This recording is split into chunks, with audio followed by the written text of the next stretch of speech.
Olá, pessoal, boa noite para nós. Nós estamos reunidos aqui hoje com o nosso amigo Haroldo, que conseguiu esse momento para estar conversando com a gente em torno do tema da mediunidade, o exercício mediúnico na contemporaneidade. Nós nos encontramos no final do ano passado, em Salvador, num evento que estava sendo organizado pelo Florencio, e foi uma experiência muito gostosa, uma experiência muito boa, muito enriquecedora. Por isso a gente sugeriu esse tema, e eu tenho certeza que vocês vão gostar bastante. Nós vamos fazer uma prece inicial para a gente poder conectar na frequência do trabalho, né? E ao longo da conversa, que vai ser uma conversa mesmo, o Haroldo vai falar um pouquinho, depois a gente vai trocando ideia. Vocês podem fazer questões, seja através do Facebook da Rede Amigo Espírita, da Sociedade Espírita Primavera, seja através dos canais de YouTube das respectivas instituições também, tá bom? Então, coloca lá a sua questão, que a gente vai depois tratando de todas elas. Vamos fazer nossa prece, que a gente já passa para o Haroldo em seguida. Pai do céu, bons amigos espirituais que nos sustentam a marcha, elevamos o pensamento às esferas mais altas da vida, à procura de amparo, de instrução, de inspiração, esse debate tão afetuoso que teremos na noite de hoje em torno da teoria e da prática da mediunidade segundo o Espiritismo. Que possamos apreender o que de melhor seja vertido através dessas reflexões conjuntas, transformando sabedoria em atitude, capaz de renovar a vida, aperfeiçoar a conduta, acalmar o coração e, sobretudo, transformar o mundo. Que nosso companheiro seja inspirado e possamos todos obter uma excelente noite. Que assim possa ser. Haroldo, então, para começar a nossa conversa, a fala está com você. Depois a gente volta. Não, as nossas palavras são para abrir a reflexão a respeito da mediunidade e do exercício mediúnico na sociedade, especialmente na sociedade contemporânea. Então, a primeira coisa que nós gostaríamos de pontuar é que a mediunidade, ela sempre existiu desde os primórdios da humanidade. Onde há um ser humano, isso significa que há um espírito encarnado, um espírito que tomou posse de um equipamento orgânico, que se corporificou aqui na crosta planetária e desenvolve o seu processo evolutivo através desses períodos regulares da encarnação. Isso é muito importante a gente pontuar, não é? Porque muitas vezes nós nos esquecemos desses fundamentos, nos esquecemos de que todos nós somos espíritos imortais. Todos nós temos uma vasta experiência em mundo espiritual. Não há um encarnado na Terra que não tenha centenas e centenas de reencarnações, que não tenha uma ampla experiência do mundo espiritual, que não conheça os mecanismos da lei de ação e reação, ou seja, não há nenhum espírito recém-criado entre nós. Espíritos recém-criados estão iniciando sua evolução antes do reino mineral. Então, nós precisamos tirar essa visão um pouco nublada do que seja a existência do espírito e do seu processo evolutivo. Então, espíritos que estão encarnados aqui na Terra, um mundo de expiação e prova, são espíritos com uma vasta experiência evolutiva. Precisamos entender isso. E o fato dele estar corporificado, o fato dele ter perdido parcialmente a sua memória, não significa que ele é um espírito novo, um espírito ingênuo. O que queremos dizer com isso? Que desde os primórdios, desde o surgimento do Homo sapiens, nós temos o fenômeno mediúnico como um fenômeno da vida. Aliás, isso nos chama muito atenção em Kardec, quando Kardec pontua que o elemento espiritual é uma das forças da natureza, ao lado do elemento material. E, acima de todos eles, Deus. Esses são os três elementos do universo. Portanto, o elemento espiritual é uma força da criação. É um elemento presente na criação divina e é, portanto, uma força da natureza. Todos os fenômenos, portanto, eles acabam tendo uma conjunção entre o elemento espiritual e o elemento material. Portanto, o fenômeno espiritual, o contato com o mundo espiritual, ele ocorre desde o surgimento do Homo sapiens. Né? A gente percebe André Luiz narrando isso no livro Evolução em Dois Mundos, que aqueles seres ainda que poderiam ser catalogados como primatas, eles se desprendiam do corpo através do sono ou através da própria desencarnação e eles ficavam ali em torno da taba, em torno da tribo, porque eles não conseguiam se afastar, eles não tinham ainda uma estrutura psíquica e também muito medo, então eles não se afastavam, eles ficavam ali rodeando o grupo familiar, o grupo comunitário deles. Né? Mas o fenômeno mediúnico está ali presente. Tanto que todas as civilizações indígenas, todas as civilizações primitivas e mesmo as civilizações mais avançadas, a China milenária, a Índia antiga, o Egito, a Mesopotâmia, o próprio povo hebreu, todos registram aspectos de espiritualidade na sua cultura, seja em escultura, seja em pintura, seja nas suas músicas, nos seus hinos, na sua literatura, na sua arte. Todos esses povos registram elementos de espiritualidade. Então, isso é muito importante que a gente entenda isso. O que acontece a partir da codificação de Kardec, com a sistematização levada a efeito por Kardec, o que nós tivemos foi uma explicação, uma estruturação do conhecimento a respeito do fenômeno mediúnico. Então, Kardec não inventou o fenômeno mediúnico. Kardec não criou o fenômeno, muito menos inaugurou. Ele apenas sintetizou e explicou, com o auxílio dos espíritos superiores, que estavam vendo do mundo espiritual, que olham para o fenômeno mediúnico a partir da perspectiva do mundo espiritual. Portanto, eles tinham muito a nos ensinar. Então, Kardec recolheu o ensino dos espíritos superiores, sistematizou e explicou de uma maneira magistral, como nunca antes fora explicado o fenômeno mediúnico. Então, toda vez que autores, civilizações se debruçavam sobre o fenômeno mediúnico, a gente percebe explicações cheias de misticismo, cheias de simbolismo, às vezes um misticismo infantil, pueril, um espiritualismo com muita coisa realmente infantil, né? Essa é a ideia, né? Bastante infantil, com conceitos que não se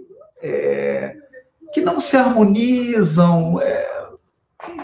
Então, com Kardec, não. Com Kardec, nós temos o fenômeno mediúnico retratado numa linguagem lógica, didática, pedagógica, pontuado. O Livro dos Médiuns é um tratado sobre a mediunidade.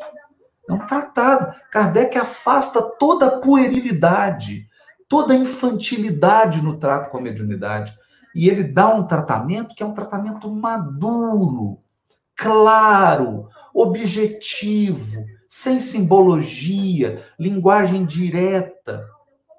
E ali ele sistematiza o fenômeno mediúnico. Então, isso é muito importante. Então, é a primeira vez que nós vamos ter a possibilidade de olhar para o fenômeno mediúnico de uma maneira clara, sem nevoeiros, não é? Sem misticismo, sem fanatismo, sem infantilidade. Olhamos de maneira madura para o fenômeno mediúnico.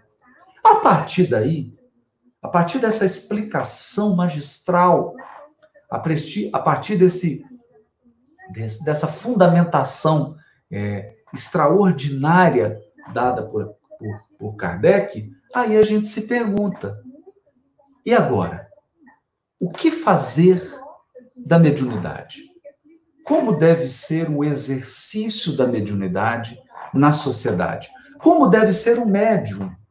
Não enquanto portador de uma faculdade, mas enquanto um indivíduo que possui responsabilidade ética, responsabilidade moral, responsabilidade na comunidade em que ele está inserido, responsabilidade na sociedade.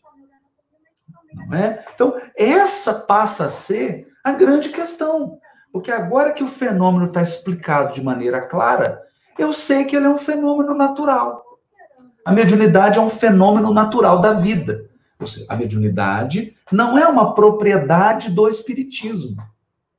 A mediunidade é do ser humano. Ela faz parte dos fenômenos da vida. Não é uma propriedade exclusiva nem do espiritismo, nem de qualquer religião. Né? Ela é um atributo do espírito. Se ela é um atributo do espírito, passa a ser um poder, uma faculdade. Uma faculdade que, como todas as outras faculdades do ser humano, ela pode ser bem utilizada ou ela pode ser utilizada de uma maneira catastrófica. Então, ela pode ser bem empregada ou mal empregada. E o bom emprego ou o mau emprego da mediunidade, ele depende do caráter do médium. Então, da personalidade, da individualidade, da formação da individualidade do médium, que é o portador da faculdade mediúnica. Não é? Então, qual o seu grau de moralidade? Quais são os seus interesses? Quais são as suas intenções?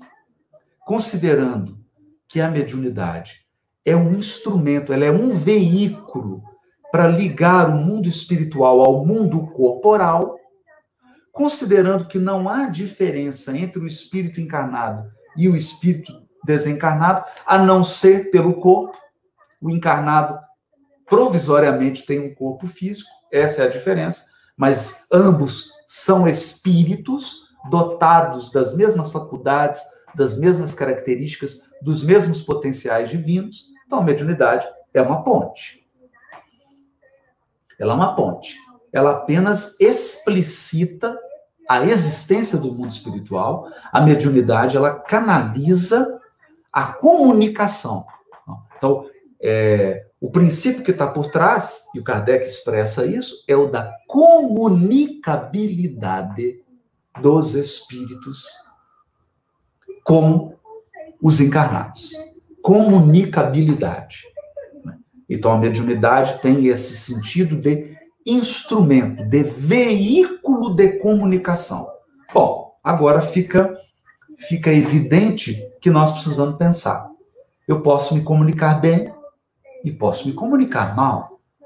Eu posso me comunicar de forma clara, mas eu posso também me comunicar de forma obscura. Eu posso me comunicar bem intencionado ou mal intencionado. As minhas intenções na comunicação, elas podem ser intenções muito egoístas ou até mesmo perversas, e elas podem ser intenções bem caridosas ou intenções muito genuínas, muito puras.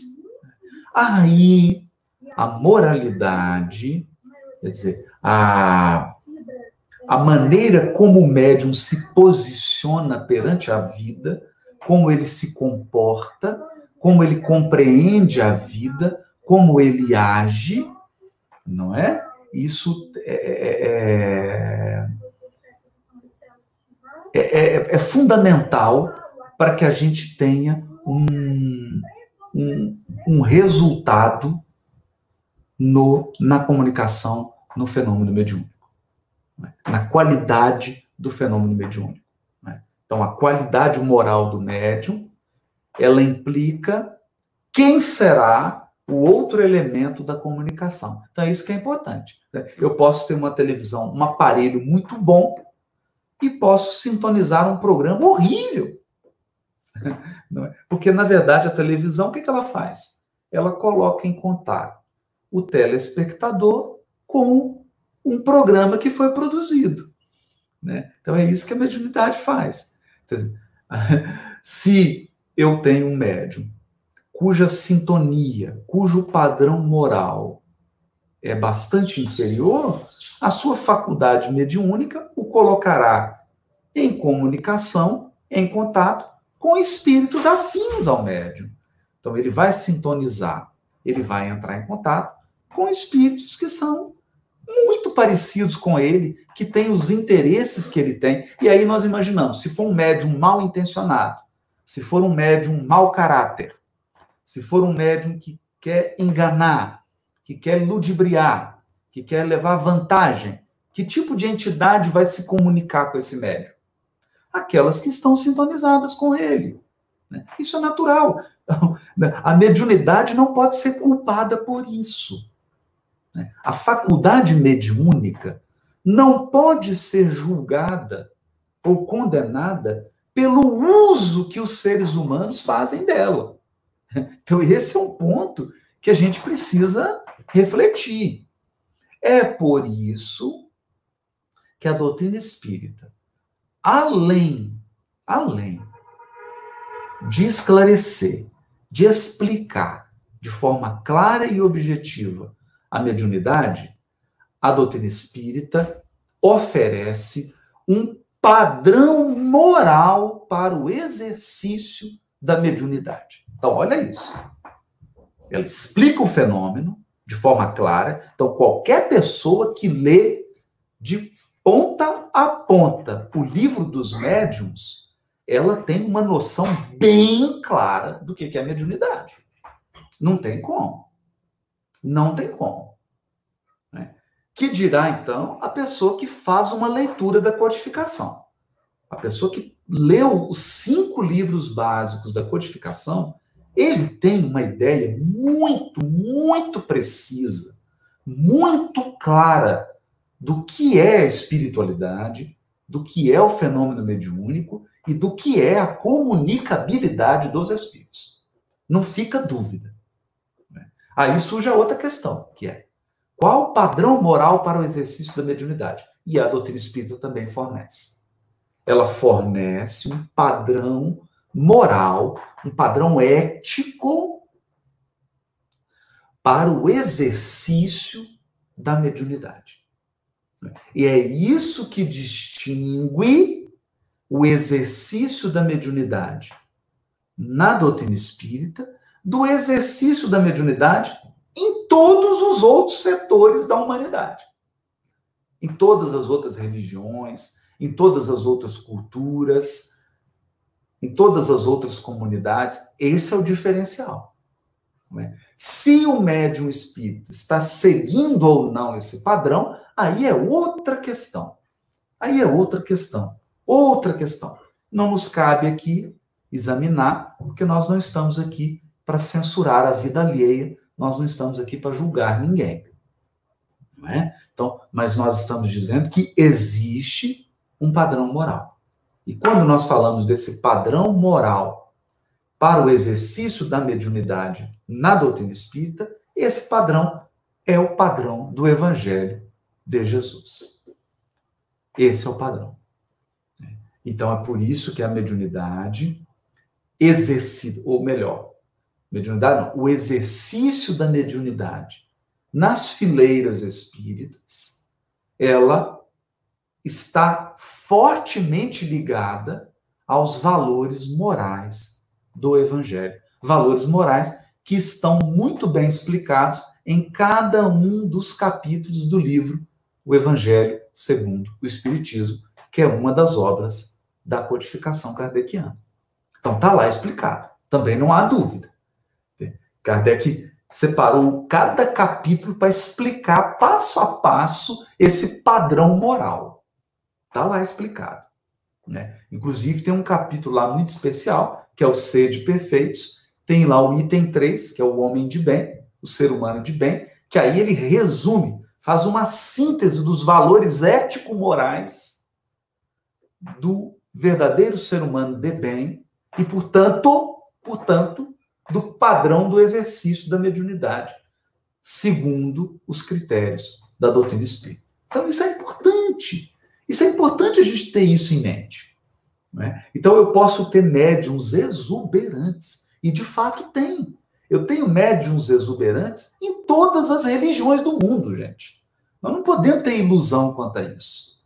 Então, eu tenho grandes médiuns na religião muçulmana, grandes médiuns no judaísmo, grandes médiuns no budismo, no taoísmo, nas religiões de matriz afro, matriz africana. Demais, aí é que mais tem, né? O exercício da mediunidade. Eu tenho mediunidade nos índios norte-americanos, é o xamanismo. Tem mediunidade em todas as culturas, todas as etnias, todas as religiões. A mediunidade é um fenômeno humano. Importante isso. Esse padrão de exercício mediúnico que atrela o exercício mediúnico aos valores morais do Evangelho, isso é único. Isso existe aqui na doutrina espírita. Aqui na doutrina espírita. Porque foram 2 livros da codificação que estabeleceram esse padrão. O Livro dos Médiuns e o Evangelho segundo o Espiritismo. Então, esses são os 2 pilares de qualquer pessoa que quer exercer a mediunidade dentro dos critérios apresentados pela doutrina espírita. Numa mão ele tem que ter o Livro dos Médiuns, na outra mão o Evangelho segundo o Espiritismo. Então, o exercício mediúnico dele está ligado, está em sintonia com essas 2 obras, com os valores, com os ensinamentos que estão estruturados nessas 2 obras. É por isso que o médium espírita, ele possui mais deveres. Muito mais. Muito mais. De fato, o exercício mediúnico nas fileiras do espiritismo, ele é um exercício mais exigente, mais difícil, exige mais disciplina, inclusive disciplina moral. Ele é muito mais rico em exigências, em compromissos. E é por isso que muitos não conseguem e acabam saindo ou acabam desenvolvendo outras práticas mediúnicas que não têm nenhuma sintonia, que não têm nenhuma afinidade com o exercício mediúnico espírita, por conta desses valores morais e dessa exigência de moralidade do médium. Né? E, por fim, reflexão que eu queria fazer é que, se mediunidade é veículo, eu sempre preciso perguntar do propósito. Qual que é a finalidade? Então, entrar em contato com o espírito, comunicar, só por comunicar, eu vou para o centro da cidade, agora não, porque nós estamos na quarentena, né? Mas quando acabar a quarentena, eu vou para o centro da cidade e começo a conversar com todo mundo que passa na rua. Né? Se é simplesmente comunicar, eu vou para o meio da rua e começo a conversar com todo mundo. Será que é essa a proposta? Será que é essa a proposta do exercício mediúnico? Entrar em contato com qualquer espírito? Estabelecer uma comunicação pura e simplesmente? Será que é isso a proposta do exercício mediúnico na doutrina espírita? Não. Então, o exercício mediúnico na doutrina espírita, ele tem uma proposta que é de aprimoramento moral do médium e do espírito que se comunica. Então, há sempre uma finalidade útil, uma finalidade educativa na comunicação. Isso é importante. Há sempre uma finalidade útil e uma finalidade educativa no processo de comunicação. E muitas vezes há também uma finalidade humanitária, há uma finalidade de caridade, porque a comunicação se estabelece porque uma entidade precisa ser tratada, precisa ser acolhida, ou alguém que está encarnado, obsidiado, precisa ser tratado, ou ambos precisam ser tratados. Então, há sempre um fim, uma finalidade. O exercício mediúnico no Espiritismo, ele não é uma recreação, ele não é um jogral, ele não é uma brincadeira. Ele tem uma finalidade, ele tem um propósito. Isso é muito importante também de ser dito, porque não é simplesmente comunicar por comunicar. Não é isso. E às vezes a gente tem essa impressão quando pensa na mediunidade. Ah, vamos comunicar, vamos... Qual que é a finalidade disso? Comunicar para quê? Entrar em contato com o mundo espiritual com qual finalidade? É para ajudar alguém que está encarnado ou está desencarnado? É para aprender algo? Não é? Qual que é a finalidade disso? Então, a meu ver, essas são as características inegociáveis do exercício mediúnico espírita na sociedade. Porque a mediunidade também possui uma finalidade para o progresso da humanidade, para o progresso da sociedade. É como se os espíritos, e de fato isso ocorreu desde a codificação, né? A gente percebeu isso claramente, os espíritos se uniram aos encarnados para promover o progresso espiritual e para preparar a Terra, não só para a transição planetária, mas também para a regeneração do orbe e para o ingresso do nosso orbe em um plano mais desenvolvido de vida social. Então, esse compromisso em trazer algo valioso, útil, proveitoso para a sociedade deve ser também uma finalidade do exercício mediúnico espírita. Então, essas são as breves palavras que a gente queria deixar assim como alicerce do nosso debate, da nossa conversa. E agora eu passo para o Vinícius, que já deve estar com algumas perguntas, né, Vinícius?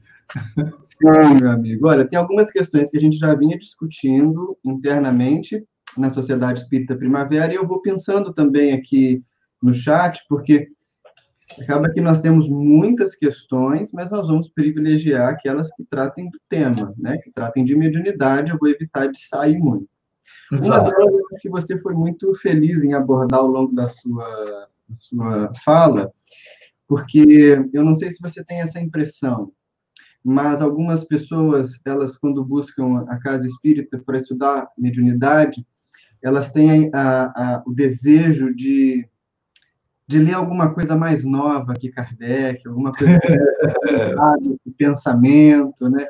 Eu queria uma coisa que fosse mais moderna, porque Kardec escreve de um jeito muito velho, e você falou muito bem sobre isso, né? Ou seja, o conhecimento ele está assediado na obra kardeciana. Não tem, você usou uma palavra que eu gostei muito no fim da sua fala. Isso é inegociável, né? É o tipo da coisa com a qual não se faz concessão. Agora, dentro desse campo da mediunidade na casa espírita, tem duas questões aqui que eu queria juntá-las para que você pudesse comentar um pouco para nós.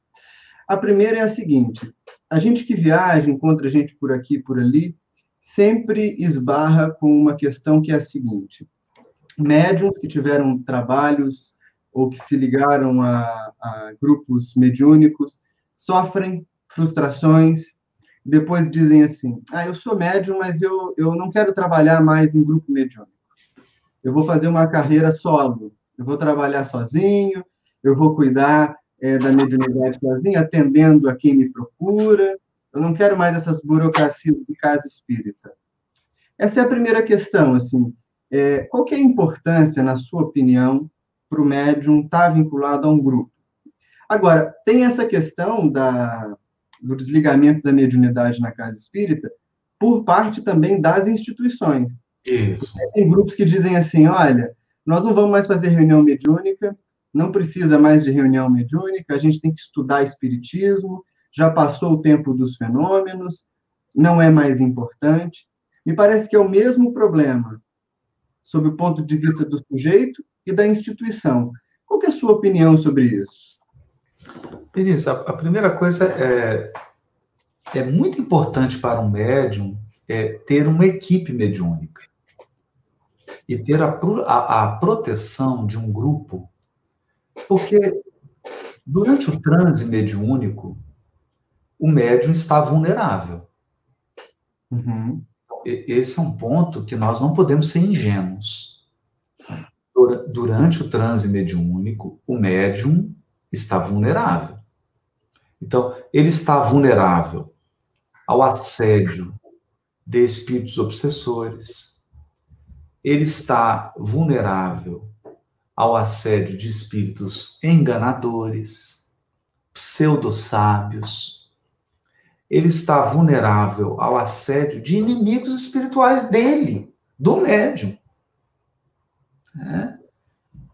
E o médium está vulnerável, o médium é muito sensível às emanações mentais, às energias que estão no ambiente.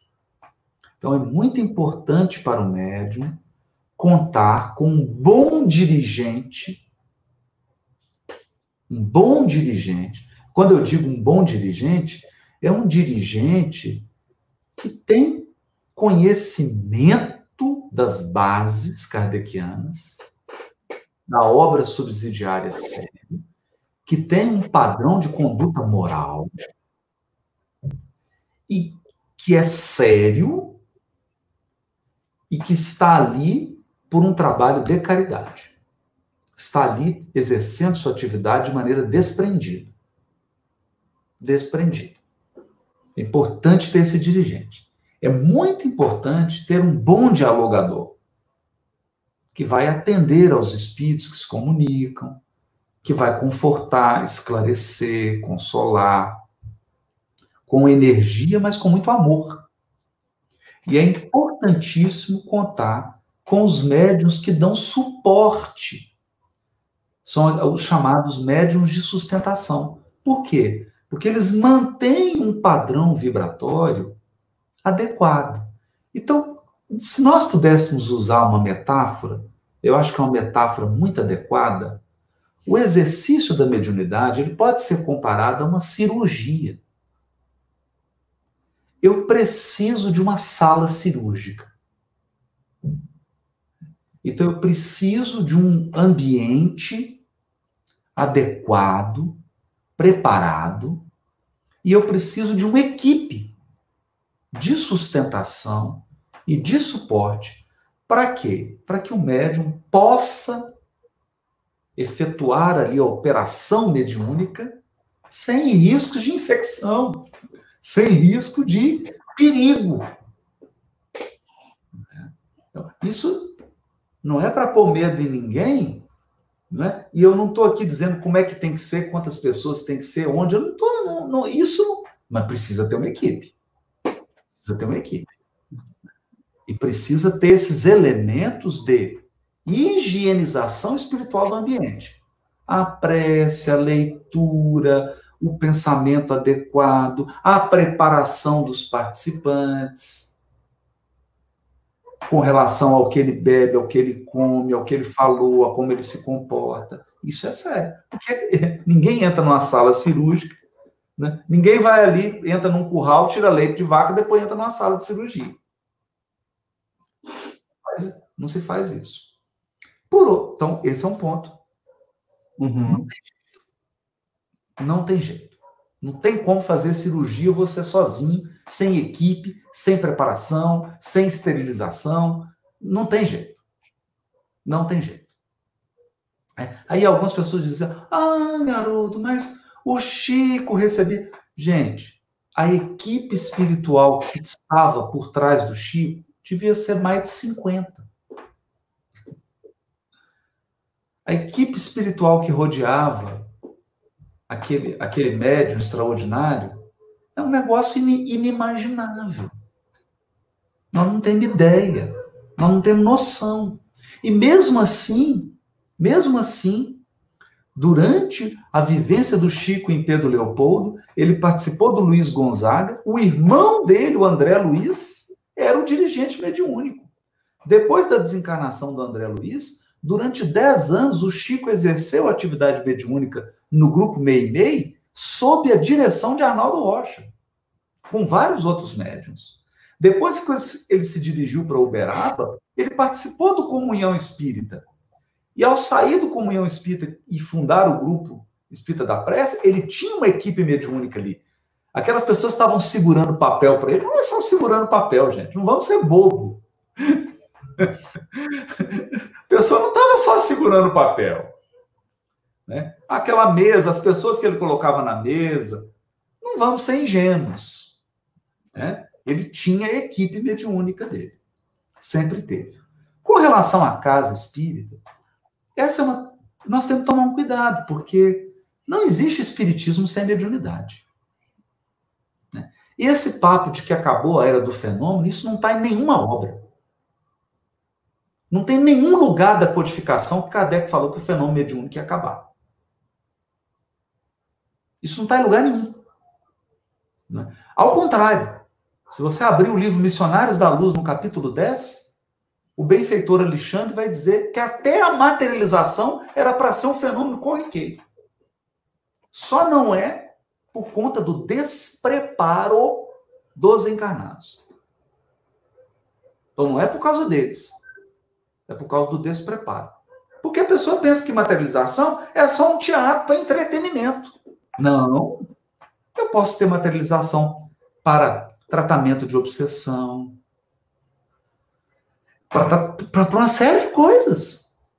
Para uma série de coisas. O intercâmbio mediúnico faz parte do progresso espiritual. Nós estamos em permanente intercâmbio mediúnico. Eu sozinho no meu quarto, pensando, fazendo uma oração, ou refletindo, eu estou em intercâmbio mediúnico com o meu espírito protetor, com os espíritos que são meus amigos, que estão me intuindo. Então, não existe isso. Né? O espiritismo que tira a atividade mediúnica. Até porque seria uma tremenda falta de caridade. A casa espírita que não tem atividade mediúnica é falta de caridade. Porque quem vai atender os espíritos necessitados? Quem vai atender? Então, isso é exercício da caridade. A gente não participa de reunião mediúnica apenas para ter aprendizado teórico. A gente participa de uma reunião mediúnica para atender espíritos sofredores, que estão se preparando para reencarnar, que estão obsidiando alguém, e aí você acaba flexibilizando o coração daquele ser, para que ele desista daquele projeto de vingança.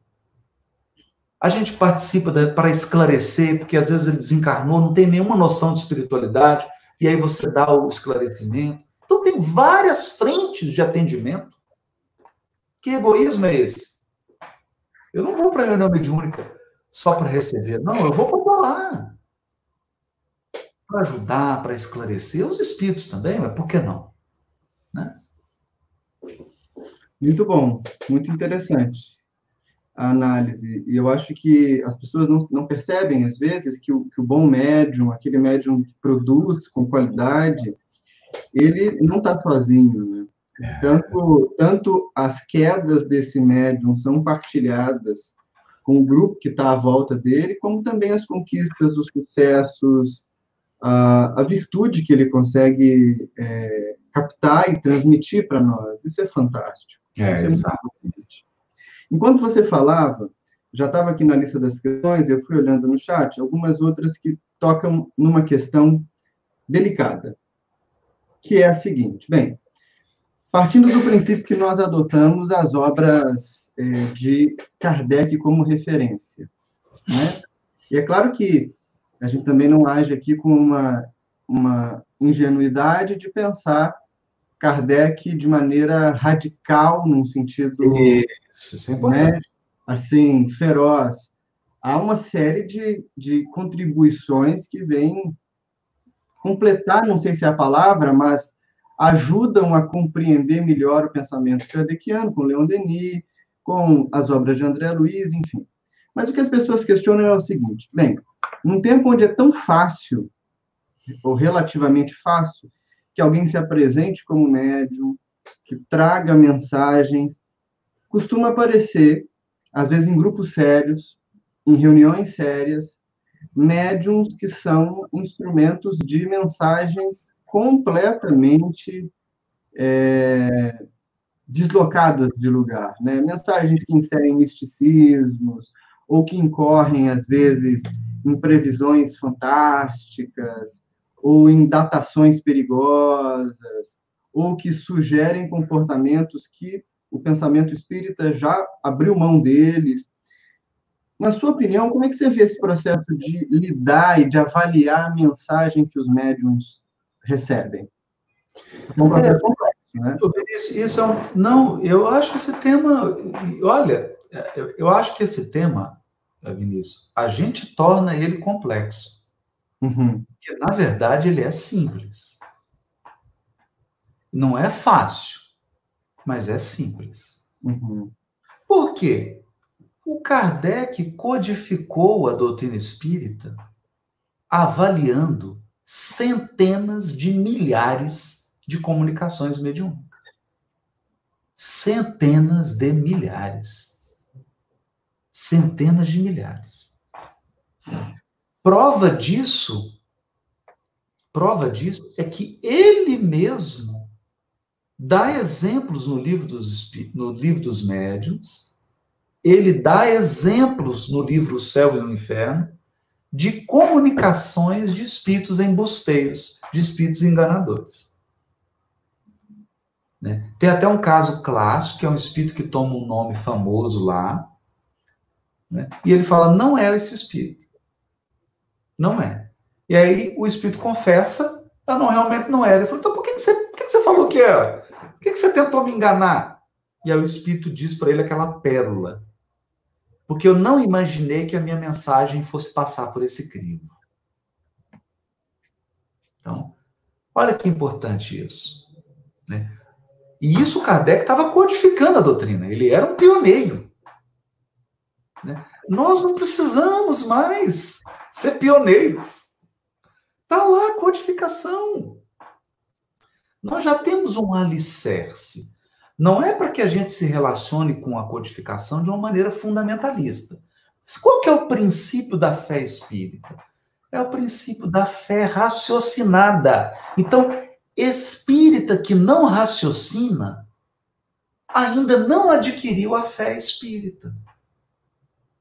Porque a fé espírita é uma fé raciocinada. Raciocinada. Então, significa que é um tempero.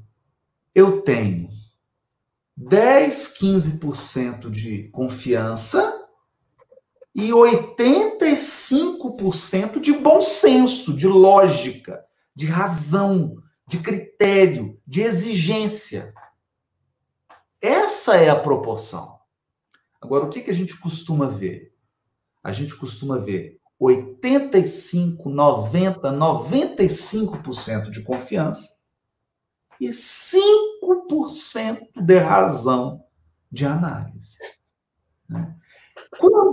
Quando se inverte essa proporção, fica muito fácil para um espírito enganar um conjunto de enganados. Por quê? Porque qualquer mensagem que ele ditar, ele sabe que aquilo não vai ser avaliado. Ele sabe que ninguém daquele grupo específico que está sendo enganado, o espírito sabe que ninguém daquele grupo que está sendo mistificado, ele sabe que ninguém vai se dar ao trabalho de pegar aquela comunicação e de comparar com a obra de Kardec, de comparar com a obra subsidiária séria. Ele sabe que ninguém vai fazer isso. Ninguém vai analisar. Então, ele fala o que ele quer. Porque ele sabe que todo mundo vai acreditar de uma maneira infantil, pueril. Então, essa maneira de lidar com o fenômeno mediúnico não é a proposta espírita. Não é. Não é. A maneira de lidar com o fenômeno mediúnico está exemplificada na vida de Kardec. Quem quiser, eu sugiro, dá uma lida no Livro dos Médiuns, mas não fica preso só no que o Kardec está dizendo, não. Porque eu acho que o Peixinho, que é o presidente da Federação Espírita da Bahia, ele fala uma coisa que é o seguinte: a gente aprendeu a ser espírita papagaio. Então tem gente que repete questão de cor, repete trechos da codificação de cor, é o espírita papagaio, ele repete, mas não aprendeu a raciocinar como Kardec. Que eu acho que é a lição mais valiosa que o Kardec nos deu. Ele nos ensinou a pensar o fenômeno mediúnico. Kardec nos ensinou a raciocinar. Raciocinar. Então, por exemplo, lá na terceira parte do livro A Gênese, e está lá solto. Você vê que você tem que ler para você pensar. Ele fala assim: qualquer ideia, qualquer filosofia, precisa passar pelo crivo dos atributos da divindade. Se uma ideia, se uma filosofia, se uma teoria, se um sistema se chocar com os atributos da divindade, é falso, é mentira. Se ele não se chocar, tem a probabilidade de ser verdadeiro. Olha isso. E os atributos da divindade estão lá na questão 13 do Livro dos Espíritos. É um critério. É um critério. Então, eu recebo uma comunicação assim: olha, gente, o mundo vai acabar em 2022.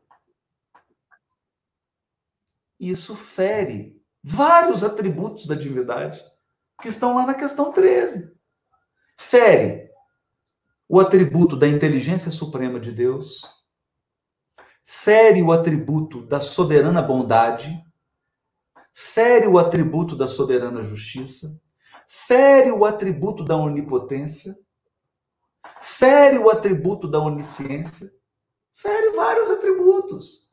Então tem muita gente recebendo comunicação em casa espírita, recebendo pela comunicação pela internet, e não se dá o trabalho de ler a mensagem e detectar os pontos que aquela mensagem está ferindo atributos da divindade.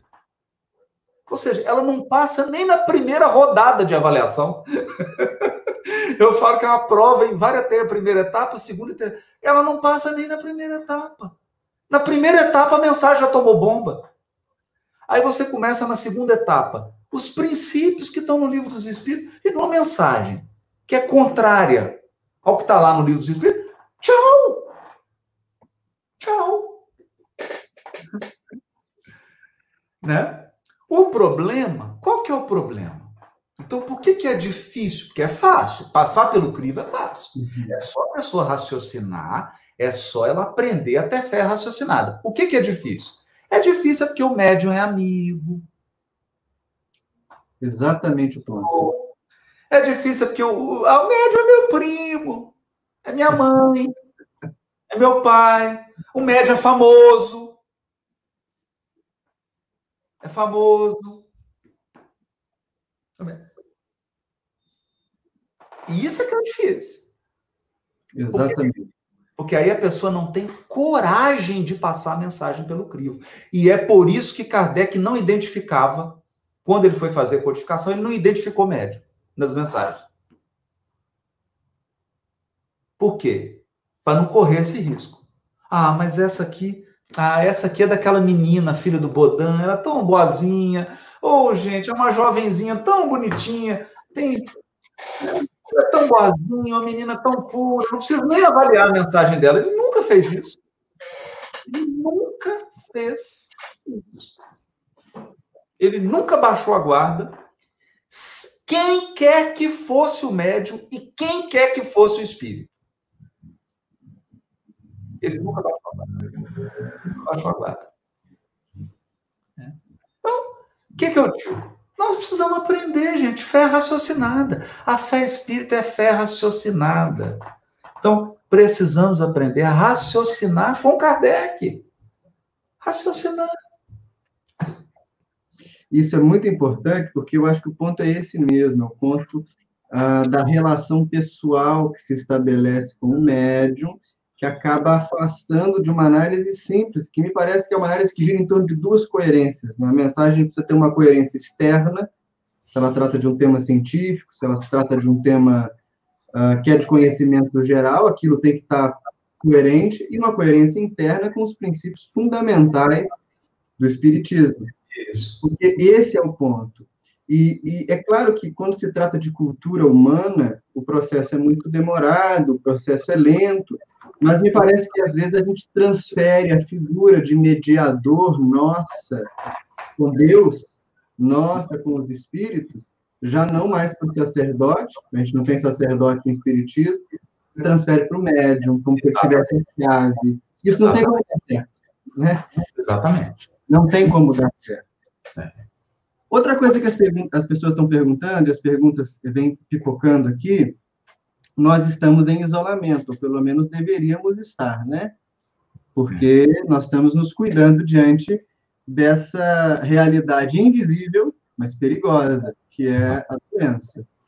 E as pessoas fazem, geralmente, alguns tipos de pergunta em torno desse momento na prática da mediunidade. Primeiro, como ficam esses espíritos que estariam sendo tratados na reunião mediúnica, que estão sem atendimento? Segundo,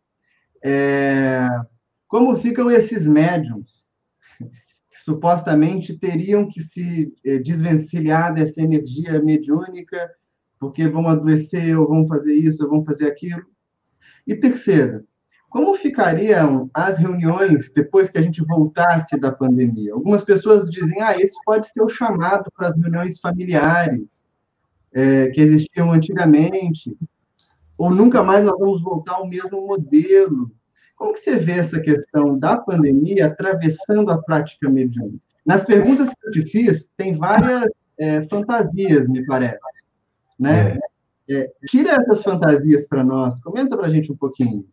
Olha, Vinícius, assim, quando o Chico Xavier teve uma angina, foi internado, ele interrompeu o exercício mediúnico. É simples assim. Ele teve angina, foi internado, interrompeu o serviço mediúnico. Quando ele foi internado por causa do problema nos olhos, interrompeu o serviço mediúnico. Por quê?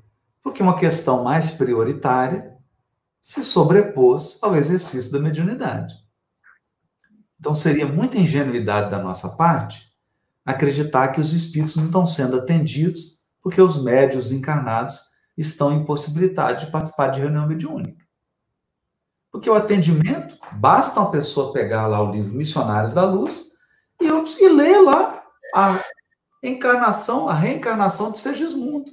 Foi feito um atendimento espiritual lá, enquanto os encarnados estavam no sono físico. Foi tratada uma obsessão do Segismundo. O pai dele não queria receber, já estou dando spoiler aqui, né? O pai não queria receber, e aí foi feito um tratamento. Então, a gente imaginar que a espiritualidade depende de nós, médiuns encarnados, dos médiuns encarnados, para poder realizar suas atividades, é quase que um delírio. É quase que um delírio. Quase que um delírio. Né? Então, os trabalhos de assistência prosseguem, os benfeitores espirituais prosseguem atendendo, prosseguem auxiliando, e nós encarnados estamos com a prioridade. Nós estamos no cantinho do pensamento. Deus nos colocou. Ótimo. Agora, a hora de recolher, estamos no cantão de castigo. Para repensar um tanto de coisa. Né? E parar de achar que nós somos imprescindíveis, que a obra divina não avança se não for com o nosso auxílio, com a nossa intercessão. Vamos parar com isso. Né? Outra coisa, o médium pode muito bem agora na quarentena fazer o culto no lar, se preparar para o exercício da mediunidade durante o sono. Por que não? pode, durante o sono, ser convocado para atividades no mundo espiritual. Por que não? Então, o momento agora é dele se entregar à leitura. Será que não é o momento dele ampliar seu conhecimento? Será que não é o momento dele criar o hábito da oração profunda? Será que não é o momento do médium se reequilibrar mais? Para que quando ele volte sua atividade, ele volte mais robusto? Mais centrado? Mais conectado? Não é? Porque não, a gente imaginar que esse fenômeno da epidemia ele aconteceu e pegou Deus de surpresa, é o auge da ingenuidade. É o auge da ingenuidade. Em 1938, Emmanuel escrevia no livro A Caminho da Luz que os cristos que dirigem o sistema solar e compõem uma assembleia, né, uma comunidade de espíritos puros e eleitos, iriam se reunir pela terceira vez para delinear a transição planetária. Não é muita ingenuidade achar que o que está acontecendo agora não foi delineado por essa comunidade de espíritos puros, de espíritos crísticos.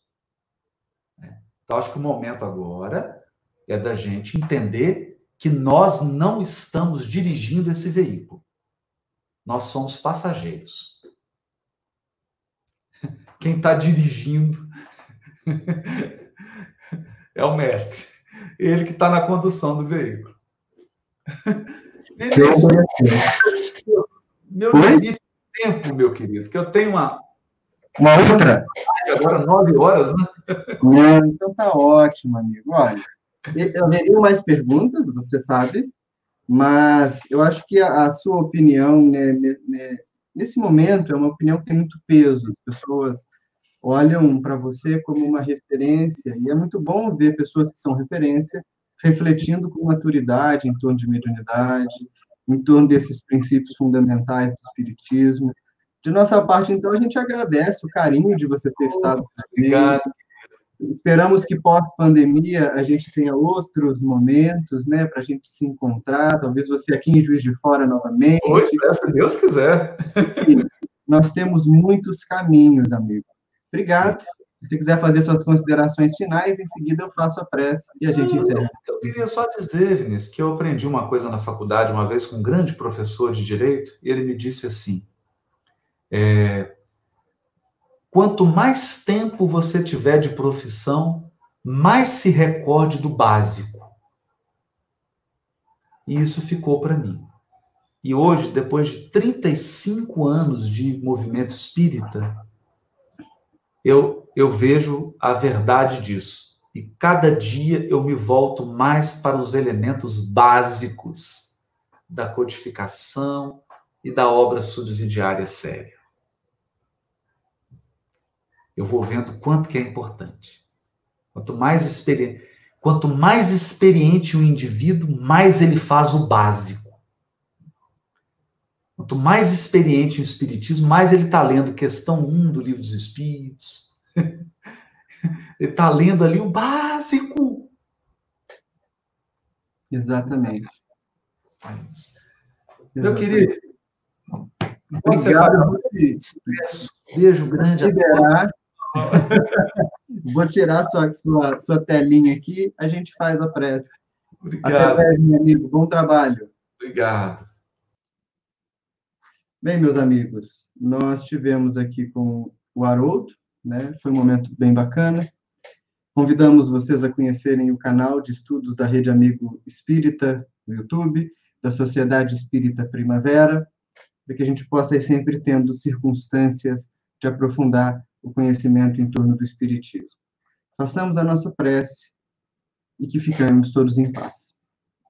Pai do céu, agradecidos e reverentes,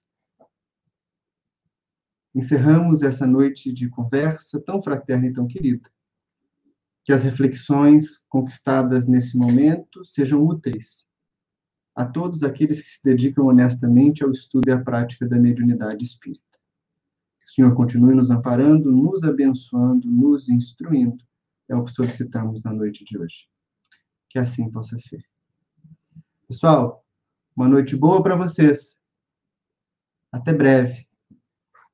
Fiquem em paz.